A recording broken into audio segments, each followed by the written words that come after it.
시청자 여러분 안녕하십니까.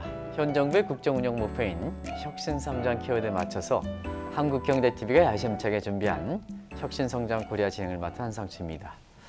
오늘 이 시간에는 광융합 기술 개발을 통해서 부가가치를 창출하고 있는 기업 지오스의 박인철 대표님을 모셨습니다. 박 대표님 안녕하십니까? 네, 반갑습니다. 네, 먼저 시청자서 인사부터 좀 해주시죠. 네. 네. 한국경제TV 시청자 여러분 반갑습니다. GOC 대표이사 박인철입니다. 네. 이렇게 어려운 자리를 이렇게 오신 데 대해서 네. 한국경제TV의 조희전 사장님 대신해서 제가 감사 말씀드리겠습니다. 아, 예, 감사합니다. 네. 네.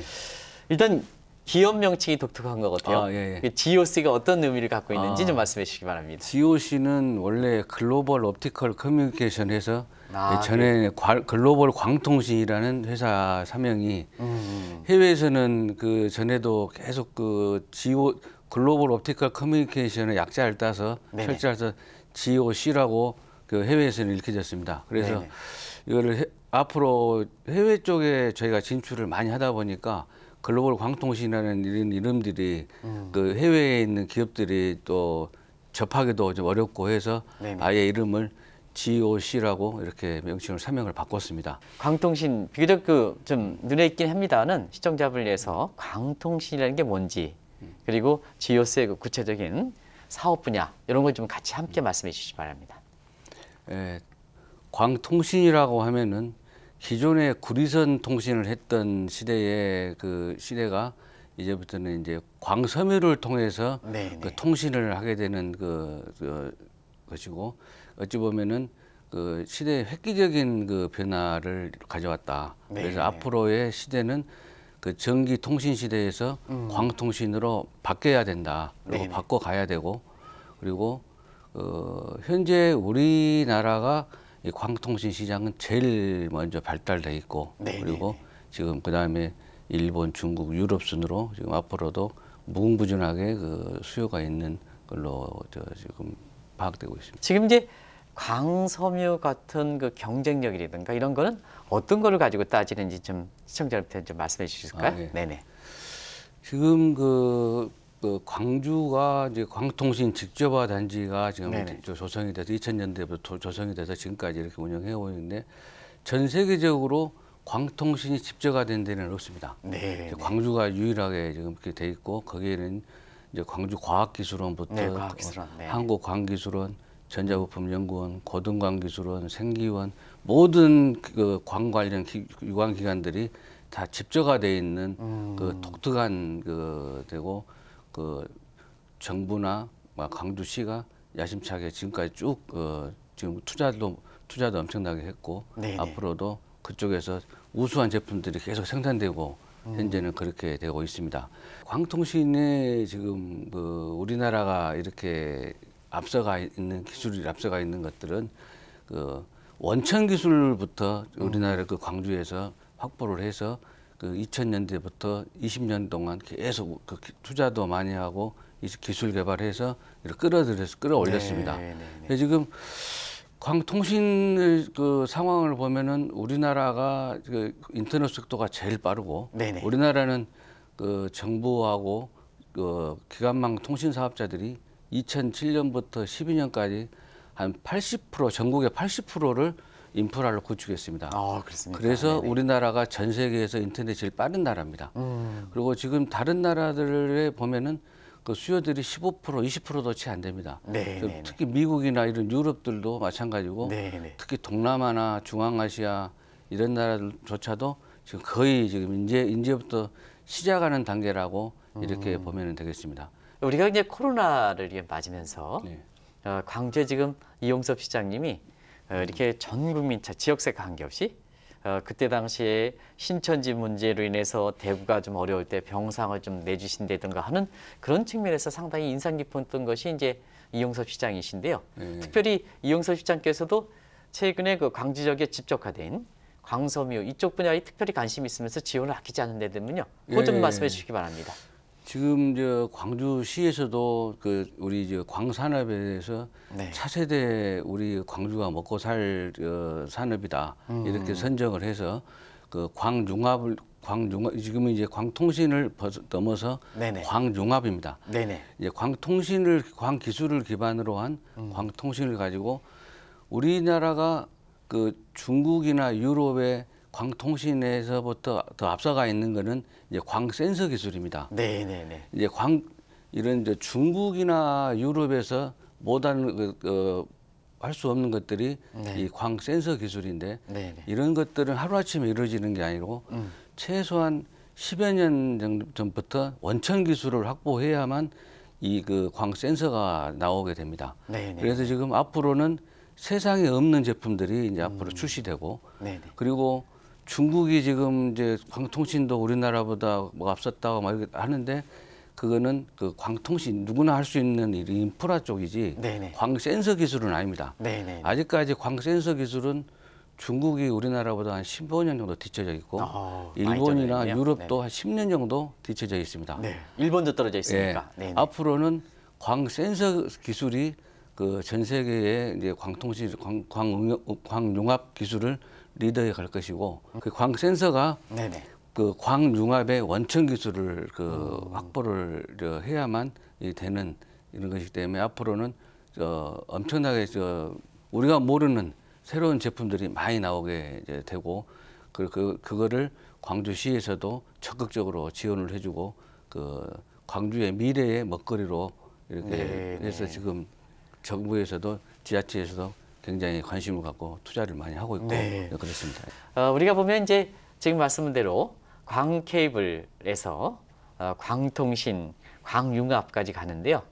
막 경우에 따라서는 이쪽 분야에 이렇게 전문가가 아니면 우리 일상생활에서 이 광통신, 광융합이 어느 쪽으로 일상생활의 생활을 변화시키는가 하는 거에 대해서 잘 아직도 지금 사용하고는 있지만 예. 와닿지 못하시는 분이 있거든요. 그런 분을 위해서 광통신과 광융합이 내 지금 생활에는 어떤 쪽으로 변화할까? 아까 인터넷 속도가 빠르다 그런 쪽으로 이렇게 말씀해 주셨는데 전체적으로 좀 말씀해 주시기 바랍니다. 제가 학교에서 배울 때도 그랬지만 저는 이제 전기공학을 전공을 했고 네네. 석사는 이제 광통신을 이제 전공을 했습니다. 네네. 그래서 그때 배울 때도 우리 교수님이 이제 이런 말씀하시더라고요. 네네. 앞으로는 그 지금의 전화기가 집에 전화기가 있다고 하면은 앞으로는 전화국이 집으로 들어간다.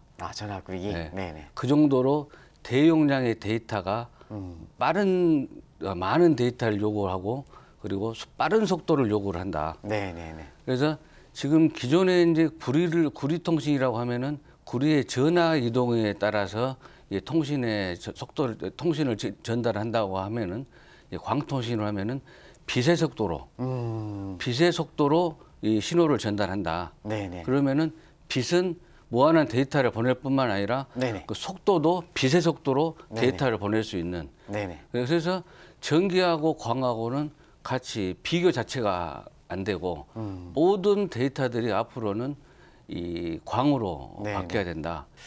아까 이제 말씀하신 대로 광통신에서 광융합에서 광센서로 하는데 이제 센서라는 게 다양하게 있잖아요. 예. 적용할 수 있지 않습니까? 예. 지금 이제 지오스에서 광센서를 이용해서 적용하는 분야 이런 걸 좀 예. 시청자 여러분 소개해 주시기 바랍니다.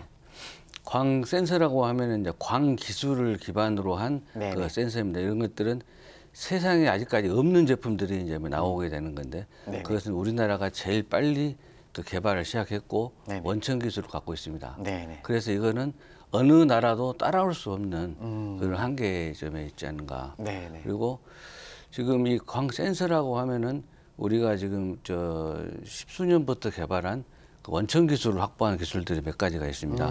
말씀해 주시죠. 그 수질 모니터링 시스템이라 해서 물속에 녹아 있는 용존 산소량을 실시간으로 모니터링하는 그 센서가 있습니다. 네, 앞으로 그 굉장히 각광을 받을 것 같은데요. 예. 네네. 기존의 센서들은 지금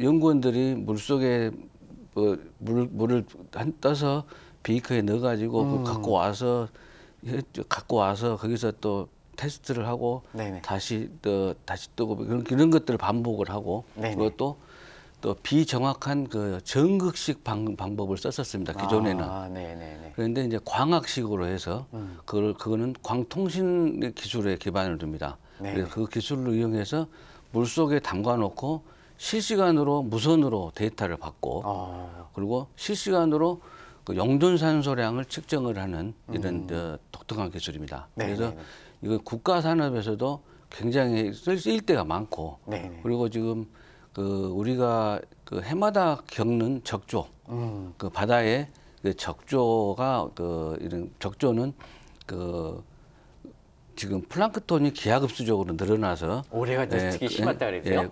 수온이 상승하면은 네네. 플랑크톤이 기하급수로 상승하면서 늘어나면서 지금 물속에 녹아 있는 용존 산소량을 떨어뜨립니다.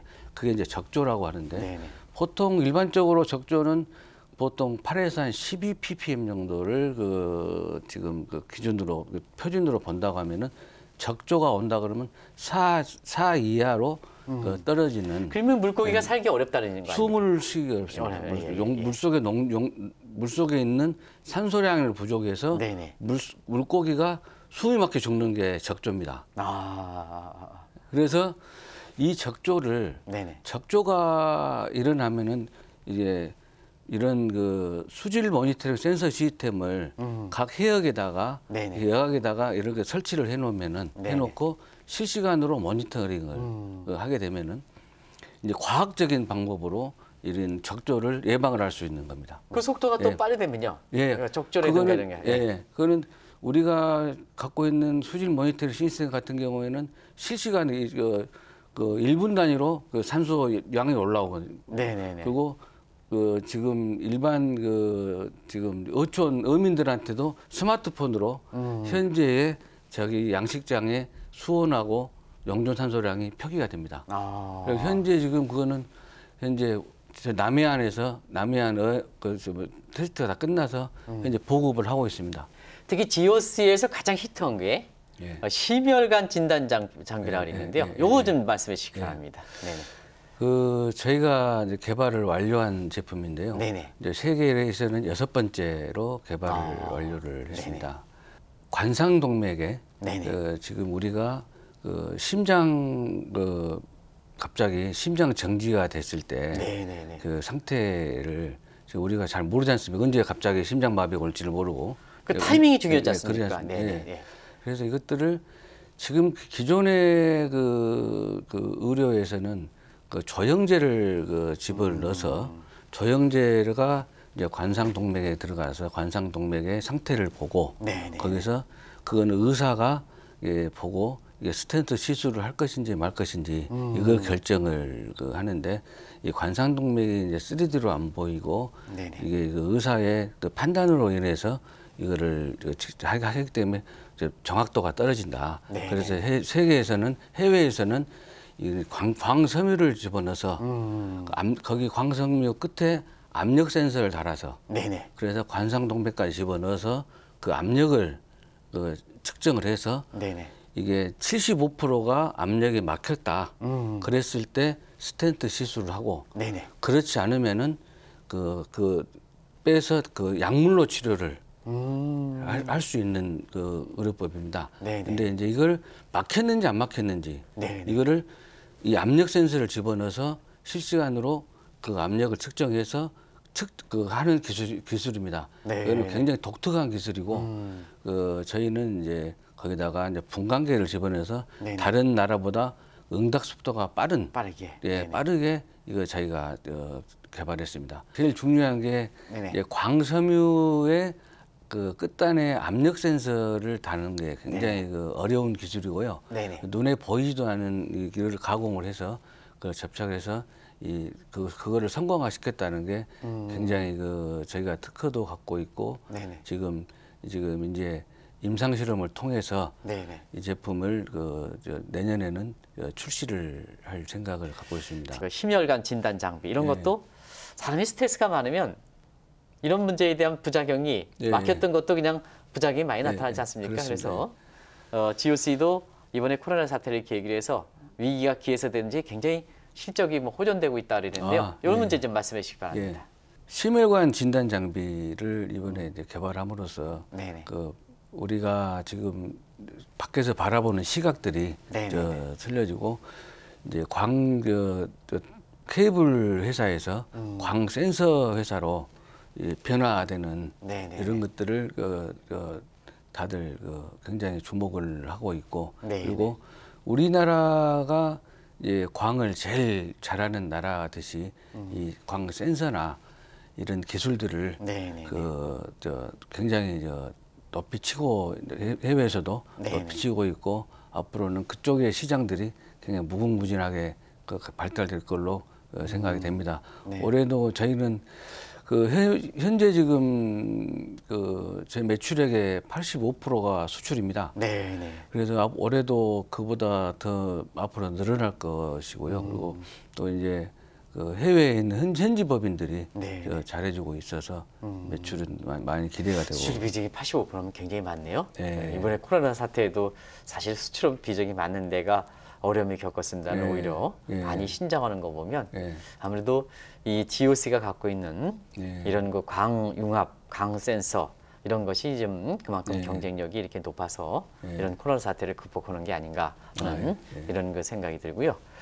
또 한 가지 그 박 대표님과 관련해서 기업이야 뭐 이렇게 해서 잘 아셨을 거라고 생각하고요. 또 이제 지역사회에 좀 이렇게 훌륭한 일을 많이 하신다면요. 그래서 제가 그 관계를 좀 꼭 좀 여쭤보고 싶었습니다. 네, 그래서 그렇습니다. 그다음에 잠시 좀 소개해 주실까요? 저희 회사는 이제 꼭 혼자만 살아가는 게 아니라 네, 이제 네, 네. 공동체로 또 지역이나 국가나 어찌 보면 지구촌 하나가 다 이렇게 같이 하나로 봐야 된다 생각을 하고 있고 같이 이렇게 어려울 때 그리고 또 같이 나누고 이게 저희한테는 큰 힘이 되고 어차피 우리도 수출이 85% 지구촌이 하나가 되고 네, 또 그 네. 사람들 저희가 이번에 하는 것도 보면은 뭐 아프리카나 네네. 이런 지원 단체들한테도 이제 기부도 하고 그리고 지역에 있는 기관들이나 이런 소외계층들한테 네네. 코로나19 시대에 갑자기 그래서 그런 계층들한테 저희가 이제 지방단체를 구청이나 시청을 통해서 이제 마스크를 이번에 기탁을 네네. 한 200만 장 정도를 기탁을 기탁하시군요. 네네. 했습니다. 그래서 이럴 때 어려울 때 서로 나누고 서로 그렇게 하는 게 저희한테는 그리고 앞으로도 우리가 더 회사가 발전한 만큼 사회에 더 환원을 해야 된다. 네네. 이렇게 생각을 하고 지속 성장을 하기 위해서는 그 ESG가 필요하다. 사실은 우리 대회 이상이 현재 나가 보면 굉장히 높지 않습니까? 아, 그렇습니다. 그거 좀 시청자 여러분한테 좀 말씀해 주실 수 있을까요? 예. 네네. 제가 이제 현재 법인과 공장을 이제 네. 가지고 운영을 하고 있는데 중소기업이 현지에 공장 갖고 법인 갖고 하는 것은 쉽지 않죠? 굉장히 어렵습니다. 네네.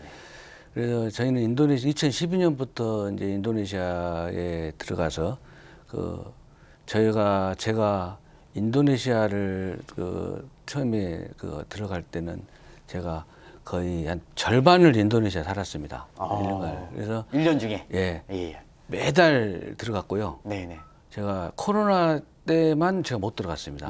그러니까 2012년부터 20년대까지는 계속 작년 3월까지는 매달 나갔습니다. 네네. 한 달도 안 빠지고 네네. 거기 있으면서 보통 한 10일에서 15일, 많게는 3주도 있으면서 그래서 그 나라 사람들하고 교감을 하고 네. 근데 이런 것들이 보면은 제가 볼 때는 오너가 현지 법인을 챙기지 않으면은 해외 사업은 어렵다. 네. 이렇게 생각을 합니다. 근데 실질적으로 오너가 한 달에 10일, 15일을 비우기가 그렇게 쉽지 않지 않습니까? 예. 네네네. 근데 그런 각오를 가지지 않으면은 그리고 현지에 있는 그 사람들을 신뢰를 받으려면은 네네. 그렇게 노력을 해야 됩니다. 네. 저희는 우즈벡에도 지금 한 200명 있고 인도네시아도 150명 현지인이 있습니다. 네네. 그 사람들하고 똑같이 호흡을 합니다. 네. 똑같이 생활을 하고 그리고 같이 부딪히고 네. 그것도 기술도 가르쳐주고 어차피 우리가 그쪽에다가 현지화 전략을 썼으니까 네네네. 그렇게 해서 같이 호흡을 하면서 살아가는 최근에 이번에 우즈베키스탄 같은 경우는 굉장히 잘 된 케이스인데 네네. 근데 우즈베키스탄은 저 우즈벡텔레콤하고 우리나라 같은 KT입니다. 네, 그 국영이지 않습니까? 국영 네네. 기업입니다. 네네네. 거기하고 저희하고 조인트를 해서 아, 네. 제가 최근에 공장을 2만 평 부지에 오. 3,000평을 짓고 왔습니다. 제가 중소기업이시고는 대단히 큰 쪽의 현지법인이네요. 네, 아웃도어형 광케이블 공장을 지었습니다. 그래서 네네. 제가 2달 동안 거기서 네. 마무리 짓고 돌아왔습니다. 네. 거기서는 이제 중앙아시아 독점입니다. 그 광케이블이. 네. 그래서 지금부터는 우즈벡텔레콤에서는 저희 회사 제품만 사용하게 됩니다. 지금 이제 말씀하신 글로벌 전략에서 중소기업답지 않게 인도네시아라든가 우즈베키스탄이라든가 유럽에서는 포르투갈이라 했죠. 근데 이렇게 하면 앞으로 이렇게 더 넓힐 계획을 좀 갖고 있다는데요. 거기에 좀 이건 좀 말씀해 주셔도 괜찮죠? 좀 말씀해 주시기 바랍니다. 지금 이제 앞으로 시대는 네네. 현지화 전략입니다. 네. 중소기업들 트렌드를 바꿔야 된다. 네네. 지금 현재 우리나라가 지금 우리나라도 마찬가지지만 우리나라에서 생산되고 자국에서 만들어진 제품을 쓰려고 다른 나라도 다 마찬가지입니다. 네네. 지금 기존에는 수출에 의존해 수출을 해서 수입해서 썼지만은 그 나라들도 특히 이제 기관망 통신에 들어가는 이런 광케이블은 어찌 보면은 전략 물자입니다. 네네. 이런 것들을 수입하는 건 한계를 느낍니다. 그래서 네네네. 어느 나라든 광케이블이 없는 나라들은 지금 그 나라에서 광케이블 공장을 세워서 네. 그 나라 기술을 축적을 해서 중요한 지적이시네요. 향후에 미래까지 계속해서 현재 전략을 하시는가 하는 걸 알겠습니다. 그걸 갖기 위해서는 그 나라들이 꼭 필요한 그런 나라들이 많습니다. 네네. 그래서 우리가 앞으로는 이제 인도네시아에서 이번에 우즈벡 같은 경우에서 GOC 우즈가 우즈벡텔레콤이 우리 회사를 선택한 것은 네네. 해외에서 성공한 케이스를 보고 저희 회사를 선택했다고 합니다. 네네네. 그러니까 우리 중소기업들이나 우리 시청자 여러분들 계시지만은 이런 현지화 전략을 분명히 써야 된다. 네네. 우리가 수출만 할 것이 아니라 그 나라에 가서 그 나라에서 공장을 짓고 그 나라에서 만들어내서 그 나라에서 생산해서 판매하는 네네. 그런 것들이 또 우리나라를 추격하고 있는 중국하고도 실질적으로 가서 보면 우즈벡이나 인도네시아나 이런 다른 나라를 봐도 중국 문화를 싫어합니다. 네네네. 그런 것들을 제가 봤을 때는 기회라고 보고 그리고 저희 같은 경우는 이제 이런 시스템이 프로그램만 되어 있습니다. 그러니까 네네. 어느 나라든 저희가 콜을 하게 되면은 가서 공장 세팅해 주는 데는 6개월이면은 기업을 만들어낼 수 있는 정도로 세팅해 놨습니다. 이런 어려움을 겪고 있는 기업인들 또 이렇게 여러 가지로 어렵게 이렇게 살아가시는 젊은 층들 이런 분들한테 좀 한 말씀 좀 해주시기 바랍니다. 시청자분을 보시면서 저희가 쓰겠습니다. 네. 우리나라만 봤을 때는 이렇게 좁고 힘들고 하지만은 세계로 봤을 때는 글로벌로 우리가 봤을 때는 무궁한 시장이 있습니다. 지금 꼭 해외 진출이나 이런 것들이 어렵다고 하지만은 그렇지 않습니다. 그런 기회들은 얼마나 많이 있고 요즘에는 온라인, 오프라인 이런 것들이 많이 발달돼 있어서 어떤 형태로든 해외에 조그만한 아이템 갖고도 대박을 낼 수 있는 이런 아이템들이 많이 있고 그리고 우리 청년들한테도 마찬가지지만 지금 있는 자리에서 너무 안주하지 말고 미래를 위해서 자기 개발을 해야 되고 힘든 일을 자처해야 나중에 또 다른 성장을 할 수가 있고 네. 근데 너무 지금 안주하고 있고 힘든 일을 피하려고 하고 있고 이런 것들보다는 이제 또 앞으로 또 비전 있는 회사나 이런 기업들을 타진을 하면서 미래를 위해서 자기 개발을 하고 꼭 우리 여기 있는 우리 나라 안에서만 보지 말고 해외에 가면 할 일이 엄청나게 많습니다. 네. 그리고 해외에 가면은 우리나라를 요구하는 이런 아이템들이나 사람들이나 이런 것들이 굉장히 많다고 저는 생각합니다. 그래서 그런 쪽으로 눈을 돌려서 지금부터라도 하나하나 공부를 해가면은 앞으로 좋은 성과가 있지 않을까 이렇게 생각합니다. 네.